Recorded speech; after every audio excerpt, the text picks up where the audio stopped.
Sir simple అడుగుతున్నాను sir.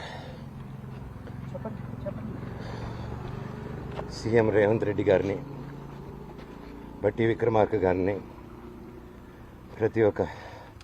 ప్రతి ఒక్కరిని, లీడర్స్ని, పోలీస్ డిపార్ట్మెంట్ని, కోర్టుల్ని, కలెక్టరేట్ని, హ్యూమన్ రైట్స్ని, ఇది అన్యాయం అండి. కోర్టు ఆర్డర్లతో వచ్చినా కూడా అలో చేయట్లేదు. గొడవ జరగలేదు, నా ఇంటికి వెళ్తుంటే నన్ను అలో చేయట్లేదు. దీనికి పరిష్కారం ఏంటో చెప్పండి సార్ నాకు. అంతే అడుగుతున్నాను.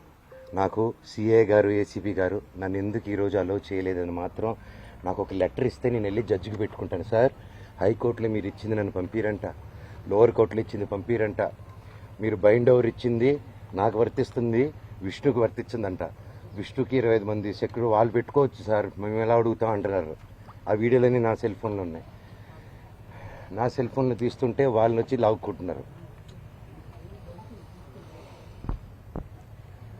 ఇప్పుడు ఆస్తి గొడవలు కాదంటున్నారు కదా మనోజ్ గారు, అసలు ఏంది నా తల్లి మీద నా పిల్లల మీద ప్రమాణం చేసి చెప్తున్నాను.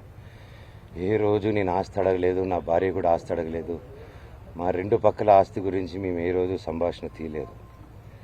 మాకు దొంగ సిగ్నేచర్లు పెట్టారు, ఫ్రాజరీలు చేశారు. మేము ఫ్రాజరీ కేసులు కూడా వేయలేదు. మేము వాళ్ళ కర్మకు వాళ్ళు పోతారు, కర్మ సిద్ధాంతాన్ని నమ్ముకొని ఉంటాం. అర్థమైందండి? కుళ్ళు అండి. చిన్నప్పటి నుంచి నేనంటే కుళ్ళు. నా జుట్టు విష్ణు చేతికి వెళ్ళాలి, నా జుట్టు మనోజ్ జుట్టు నా చేతికి కావాలి నాయన అంటే, సరే బిడ్డ వాడి జుట్టు నీకు ఇస్తారని మాట ఇచ్చారు. అంతకు మించి నేను అది ఇవ్వట్లేదు. క్యాంపస్ అడిగాను, చేసే మనీ స్విండలింగ్ గురించి అడిగాను, ఆ డబ్బు విష్ణు చేసే దొంగతనాల గురించి అడిగాను, పిల్లల దగ్గర దోచుకునే దాని గురించి అడిగాను, లోకల్ ప్రజలను దోచుకునేది అడిగాను, ప్రూఫ్లు హ్యాండ్ ఓవర్ చేశాను. అన్నీ చేస్తున్నాను సార్.